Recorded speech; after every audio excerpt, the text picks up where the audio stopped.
Scrooge hurried past the carolers, who called to him, "Give a penny to the poor, governor."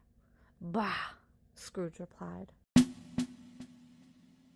He climbed the steps to his office, and with his cane knocked snow from the sign Scrooge and Marley, still not replaced. Jacob Marley, his partner, had died 7 years ago that very day.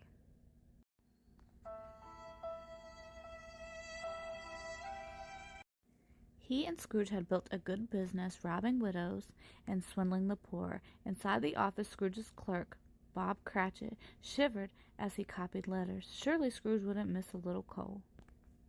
As he lifted the scuttle, Scrooge burst into the room. "What are you doing with that piece of coal?" "I was, just trying to thaw out the ink," replied Bob. "Bah! You used a piece last week." As Scrooge sat at his desk, weighing his gold coins, the door burst open. "Merry Christmas!" Scrooge's nephew Fred came in, holding a wreath. "Christmas!" snorted Scrooge. "Humbug!" "I don't care. Merry Christmas!" Fred handed his uncle the wreath. "I've come to invite you to dinner. Are you daft, man? You know I can't eat all that stuff." Scrooge kicked his nephew out the door. "Here's your wreath back. Now out! Out!" After Fred left, Scrooge turned to Cratchit. "And I suppose you expect tomorrow off?" "Why, yes, sir." "Then make sure you come in early the day after." That night at Scrooge's home he heard the sound of clanking chains. The ghost of his partner, Jacob Marley, appeared. Scrooge was terrified. "Ebenezer, remember when I was alive, I robbed the widows and swindled the poor," wailed Marley. "As punishment, I'm forced to carry these heavy chains through eternity." He shook the chains wildly. "And the same thing will happen to you. Tonight you will be visited by 3 spirits. Listen to 'em. Do what they say, or your chains will be heavier than mine." With a clink and clank of his chains, Marley disappeared. Later, as Scrooge slept, a little man appeared in a top hat. "I am the ghost of Christmas past," he said. "We're going to visit your past. Just hold on. Woo! Not too tight now." Remembering Marley's warning, Scrooge grabbed and held on tight as the man flew out into the darkness.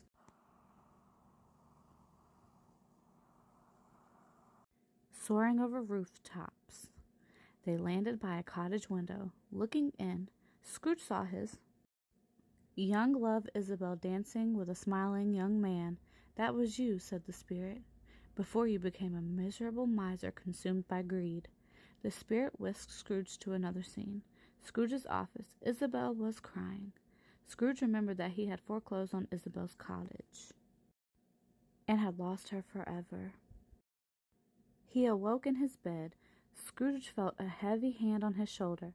A fierce voice boomed, "I am the ghost of Christmas present." Scrooge saw a giant peering through the roof. The giant snatched him from the covers and carried him into the night.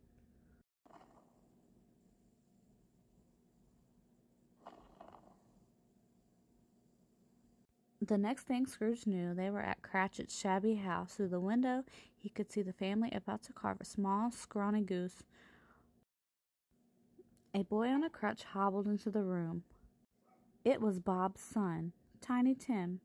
"If these shadows remain unchanged, I see an empty chair where Tiny Tim once sat," said the spirit. The scene shifted to a later time. Scrooge landed in a graveyard, facing a hideous, dark specter.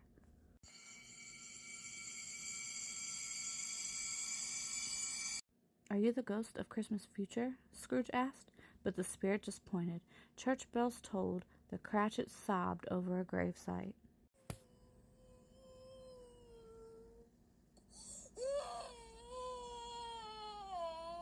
Scrooge realized that Tiny Tim was dead.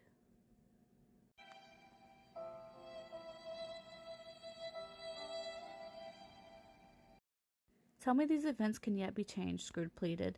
The spirit pointed to a deep pit. Whose lonely grave is this? Asked Scrooge. Why, yours, Ebenezer, replied the spirit. The spirit slapped Scrooge on the back. Oh no! Scrooge tumbled into the pit. As he fell, he remembered all the people he had wronged. I'll change. Let me out. Let me. Scrooge once more awoke in his bed. The sun shone bright. Christmas bells were ringing. It's Christmas morning, he stammered. I haven't missed it. The spirits have given me another chance. He threw on his hat and coat and dashed outside. Merry Christmas, called the people on the street. Merry Christmas to one and all.